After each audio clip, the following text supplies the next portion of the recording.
Okay, Rabbi, if I can have your attention, if you'll be quiet, you'll be able to hear me. If you won't be quiet, you won't be able to hear me because I managed to get myself sick.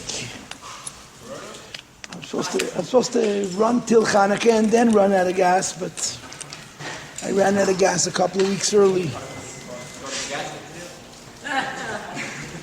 The gas station is a bed, and I don't have time to go to the gas station. I have AAA. Okay, can I have your attention, please? Rabbi say this week is Parshas Vayetzei. Each week, when I do Parsha, I try to find an interesting thing to talk about. It's weird because every year I sort of have a different gut instinct. Some years I talk about the Parsha as a whole. This year I don't even know why. Just the way my brain has been working, I've been doing these topics, little things in the Parsha that are interesting, that arguably are details. So what detail are we talking about today? What little chap in Parshas Vayetzei is the topic of today's class? I wrote a bunch of notes. In other words, I started preparing for the beginning of the week. Different perspective topics. The topic that I settled on is called Trufim. Yeah, exactly. Do you know what trafim means? Where's trafim in the Parsha? I know. No, by Lavan, he had these baby heads that you put salt on their tongues so they could tell the future. Oh my gosh. But what it says is that they would cut them up. They would take a red child, they would cut him up. It sounds like they would kill him. They would put salt on his teeth. It's really, really exotic. What you're saying is a medrash that's brought in the Tziyuni, and a bunch of Mepharshim bring it, a bunch of Rishonim bring it. But by no means is it the whole story. The Daas, Zkeinim, brings it, the Yonasan ben Uziel brings it, and the Tziyuni brings it. Trufim is a weird thing. When I was a child, I went to Cheder, my Malamdim told me that Trufim is a word for avodah zara. Lavan was a Rochel. He lived in the ancient pagan world where people were commonly avodah zara pagans, and it made complete sense that Lavan would himself would have been avodah zara. Now, avodah zara have many names and many different types. One of the many names of avodah zara is trafim. So, of course, the story was that Rochel stole them. Rochel stole Lavan's trafim. Lavan had gone away to take care of his sheep. He left Yaakov home alone. We all know the story. Yaakov spent 20 years by Lavan. During the 20 years he spent by Lavan cheated him and lied to him, 100 times or 1,000 times, depending on how you read the Chumash. And Hashem made Meshuggah and Nisim. Every trick, every devious effort that Lavan made to rip Yaakov off turned on its head. Yaakov became incredibly wealthy. Lavan ended up with a very depleted herd. He still had animals, but they were old and they were weak. And Lavan was constantly trying to get the better of Yaakov. Everything he tried turned against him. And Hashem made Yaakov incredibly wealthy. But there's a catch. The catch is that Yaakov is stuck. Was Yaakov, after working for Lavan, more wealthy than Abraham? Oh, I don't know. He came there penniless. He came there with nothing in his hand. I don't know. He came there penniless. That's a fact. He walked there with a great fortune. And... No, Chumash. Of course, Chumash. Chumash, that he hugged him and he kissed him. It said Rashi, Chumash Rashi, Pshat Shel Mikra. Who disagrees? Show me one Mefarish disagrees. Who disagrees? That's not true. Show me. It says in next week's Parsha, Vayishlach, Kiva Makli Avat is the Yarden Hazeh, which is interpreted to mean that he crossed the Yarden just with a stick. He had nothing. Eliezer came with 10 camels full of all kinds of wealth. And Yaakov came broke. The thing about Yaakov's stay by Lavan is that he's trapped. He's stuck.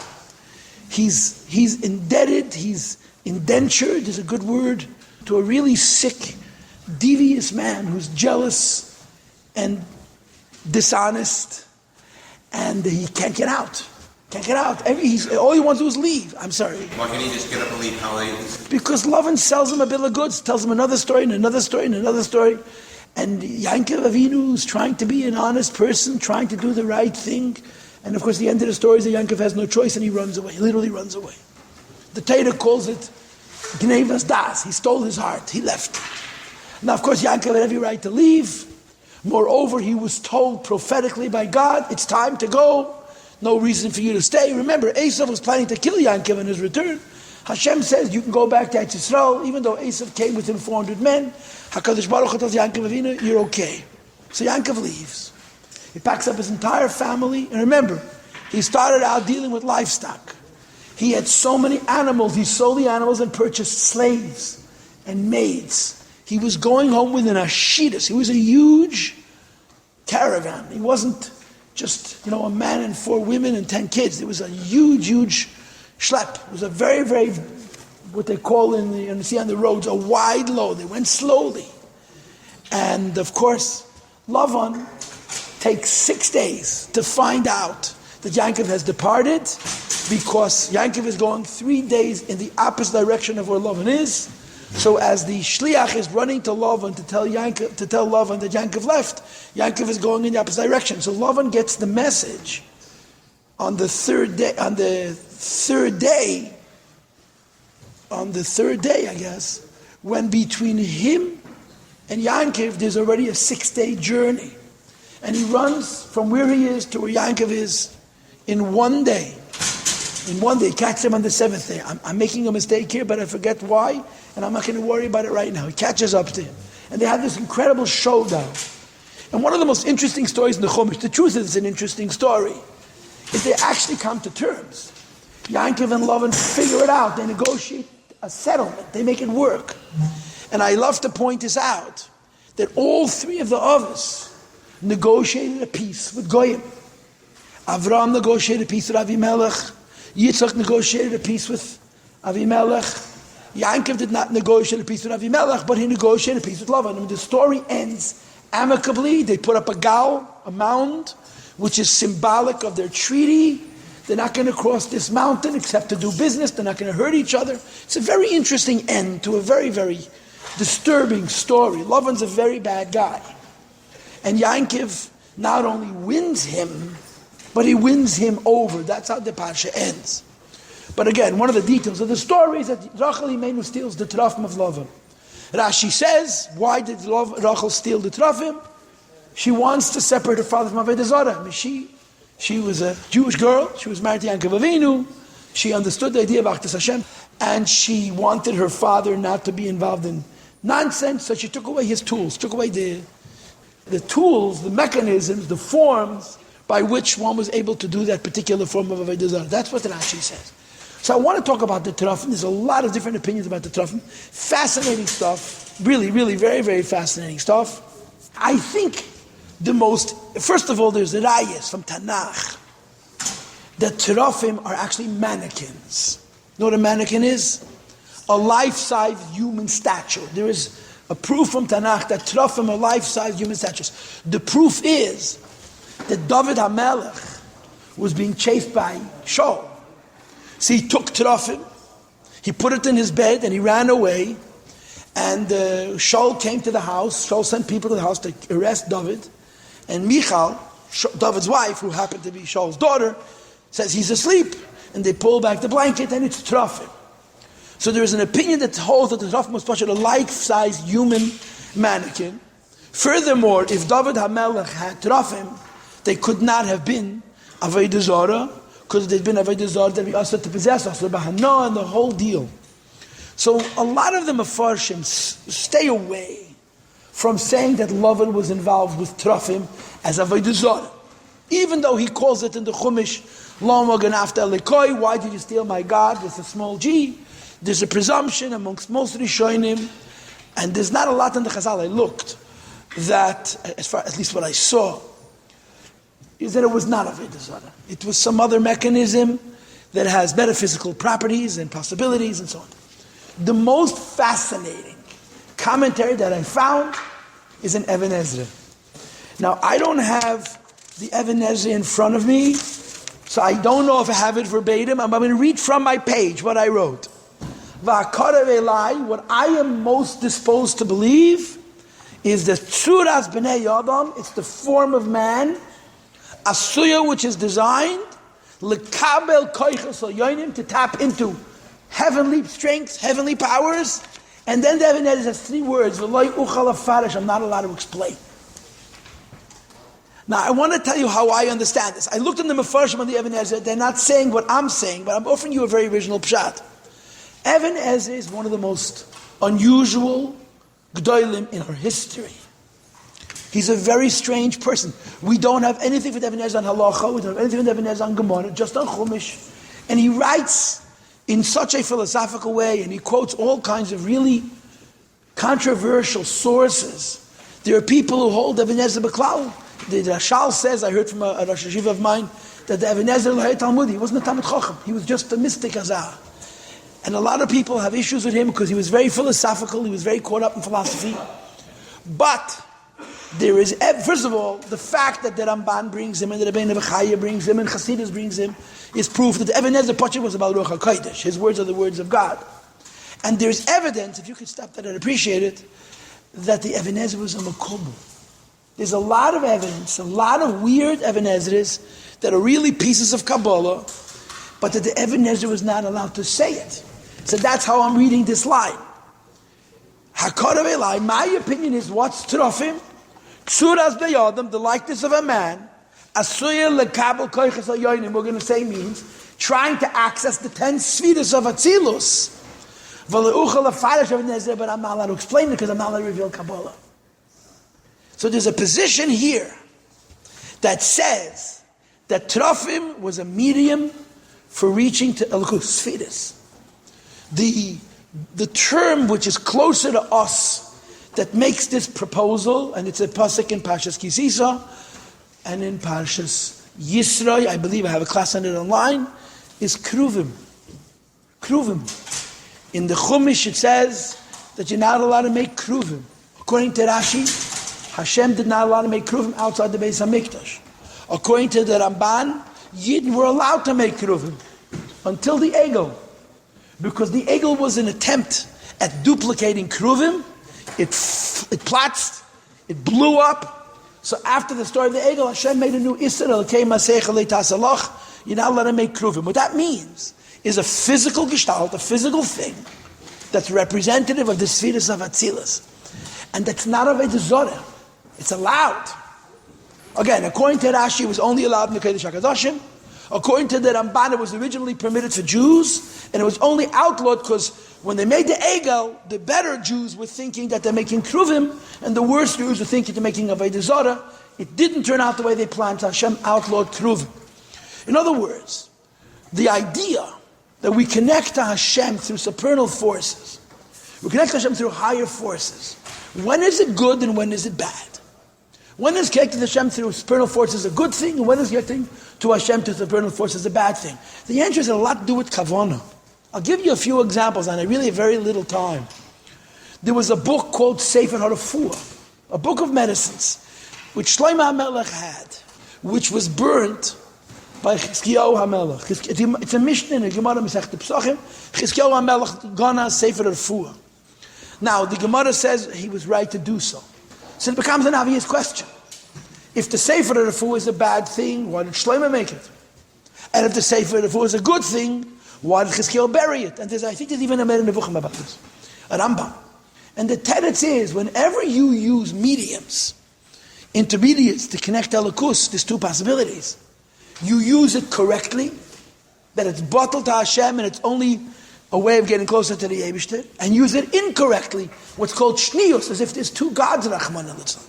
If you use it correctly, it's a good thing. It's certainly a permitted thing. If you use it incorrectly, it becomes avodah zara. So Shlomo HaMelech had a book of medicines which accessed koiches hayonim. Inherently, it's not a bad thing. But as time passed and Yidden got to lower levels, the very same exercises became for the Jewish people an inyan from avodah zara. It says in Chazal that they destroyed, Chizkiyahu also destroyed the Nachash and Nechoshes. Moshe Rabbeinu made a copper serpent. Yidden in the Midbar used this copper serpent to save their lives. And you know what Rashi says? It wasn't the Nachash, it was looking up to heaven. Hundreds of years later, they worshipped this Nachash and they had to destroy it. How could the same Nachash, which is connecting Yidden to Hashem, serve as the purpose of avodah zara? And the answer is because the kavanah changes the Matthias.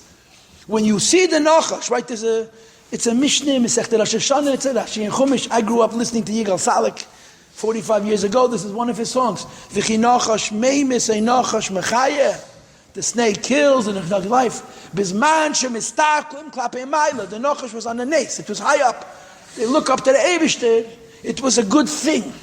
So according to this Even Ezra, trafim are in a similar, if my interpretation is correct, he says it's talking about accessing koichas al-yonim, and I'm not allowed to explain it.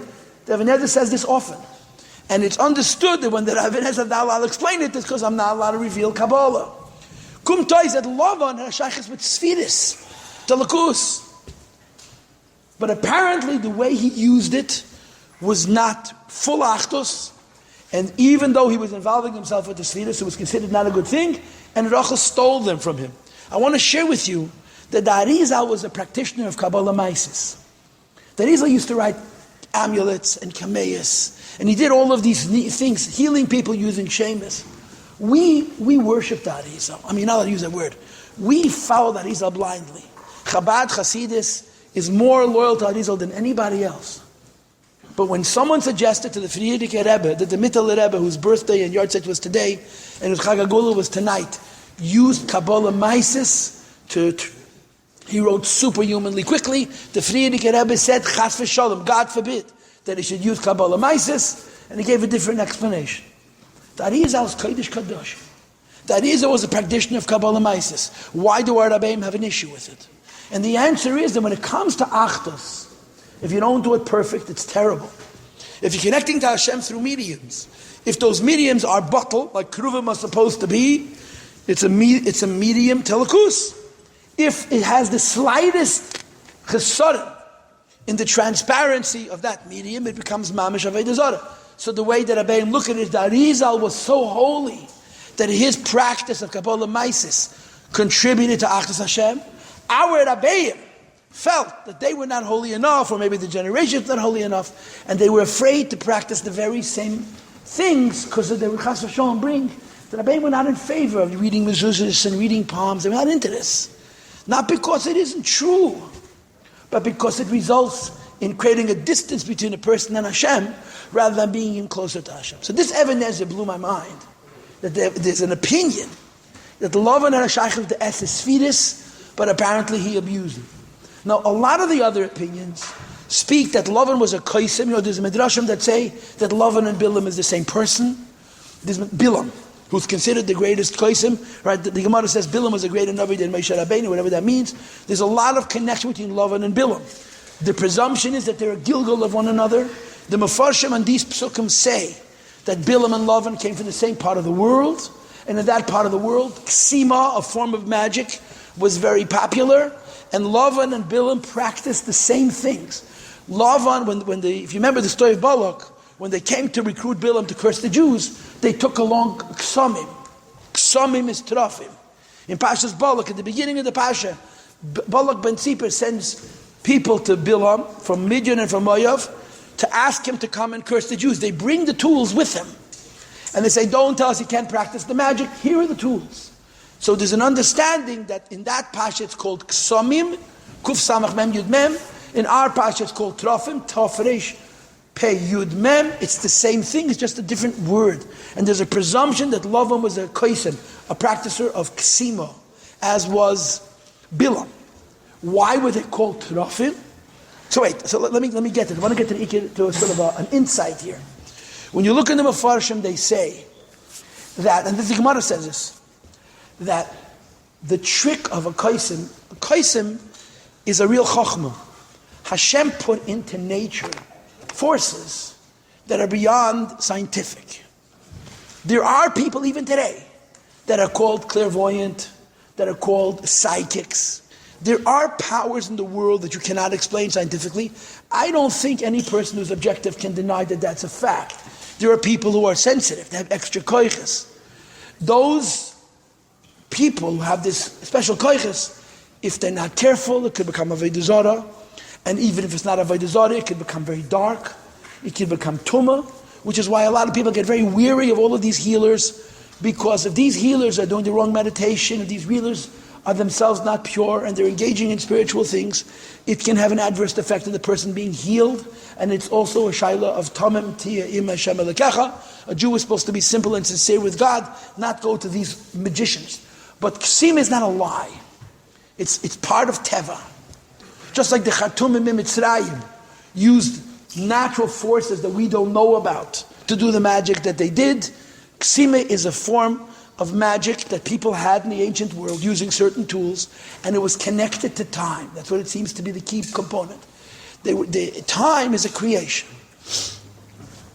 Our belief is that time is not just a passive continuum. In other words, time is not just something that you move through.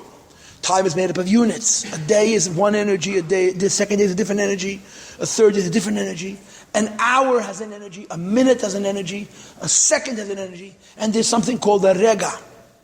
A rega is one part of, like it says, 58,888, I think, of an hour. It's a tiny fraction of time. It's much, much smaller than a second. These kaisimim were able to identify time down to its smallest components. And they knew with their chokhmah that there are dark moments. If you want to hurt somebody, you have to find a moment where there's a negative energy in the world, and then you can spring on them. So they use these techniques to carefully measure time, to identify those that are goyim, that there was a susceptibility, that there's a negative energy in the world to hurt people. Bilaam tried to do that to the Jewish people, and Rashi says the clock broke. The entire time that Bilaam was trying to curse the Jews, those that are goyim simply didn't happen. Lavan was a practitioner of kasiima, and the word that uses trafim. So the Zohar says that the word trafim is used because the word trafim is like mokam ateirev. It's even gilerais. It's disgusting. That's what the Zohar says. But the Rishonim say that the word the shayrish of trafim is the word rifyoin, weak. The shayrish of teref, taf reish pei, is like rifyoin, weak. Why is it weak? So one of the interpretations is that it's a nevuah refuya. It's a weak prophecy. The mechanism of ksima is a weak form of clairvoyance, they say, because they're not always right. Sometimes they make mistakes. Another thing the Mefarshim say is that the way you determine trafim is you hold on to this tool, and when the tool goes weak, it's a message. In other words, there's some kind of mystical stuff going on that tells you when you can exercise the forces that you want to exercise, and when you're not able to exercise the forces you want to exercise. The point is, Lavan was a smart man, and he was in touch with natural forces that are different than gravity and electromagnetism and biochemical processes. He was tapped into something which we would even call spiritual. And he used these powers to do all kinds of things. One of the things that a lot of the Mefarshim say, if Rochel had not stolen Lavan's trafim, the moment Yaakov walks out the door, Lavan would have known. Lavan wasn't home. Lavan went to shear his wool. If Rochel leaves the trafim in the house, some of the Mefarshim say, the minute Yaakov leaves the house, Lavan would know, because he had that sensitivity. Rochel steals them for a number of reasons. One of them is because she wants to separate her father from avodah zara. Another one is she doesn't want her father to know that they left. Takes him a week to find out, and then of course he chases him, and we all know what happened. What's the rest of the story? But there are all of these different insights into what trafim are. Some Mefarshim describe it like you said, Yonasan ben Uziel, right? What's the oldest sefer of Teresh Baal Peh? Bar none. What's the oldest book that we have that's not in the Tanakh? Well, one of the Sefer Yitzhak written is a controversy. It's a good answer, by the way, because according to Shamshit, it's written by Avraham Avinu, but when was the first copy written down? The oldest Sefer, the Pashtus, if you want to be controversial, you'll say the Targum Shivin. The translation of the Torah into Greek done in Egypt by the Ptolemaic kings. It's called the Septuagint. We don't count that as the Sefer Torah because it was done against the rest of the Chachamim, and the Gemara says terrible things about it. The oldest Sefer is Targum Yonasan ben Uziel. In every Chumash you have Targum Unclosing. Unclosing lived after the Churban. 100 years before the Churban lived a Jew named Hillel. Hillel's greatest disciple. Hillel's greatest disciple's name was Yonasan ben Uziel. He wrote a Targum on the whole Tanakh, except for Daniel and a few others. It says in Sfiros, if he had written the Pirush on Daniel, we would know when Mashiach is coming. It's full of secrets. He brings this very exotic pshat that Aryeh mentioned, that you have to take a man who's a redhead. It sounds to me like you have to kill the person. Or after he's dead, you cut him, you put salt in his mouth, you put him up against the wall, you light candles, you put up really weird stuff. and then they speak. This is mamish avodah zara. Huh? Yes, but the David HaMelech was not a... I hear what you're saying, but okay, maybe. So some of the people say it's mamish avodah zara. A lot of the people say that it was simply a tool that was employed to use chokhmah to ascertain certain things. Now, why is this significant? Who cares? The truth is, nobody cares. But I think one of the insights is that we have to understand, I think the Torah is teaching us something which is a double-edged sword. The Torah wants us to know. And I said, I spent a lot of time deciding what I'm going to teach. I spent a very long time preparing this class.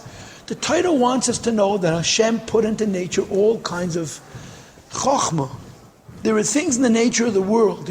Scientists have a very, very clinical and a precise way of measuring things. Scientists have a very, very specific way of measuring things. The problem with the way science measures things is because things have to be measured directly, they can only measure physical things. If you come to a scientist, say to a scientist, is there a soul? The scientist's answer is going to be, there's no evidence. He didn't say yeah, he didn't say no, there's no evidence.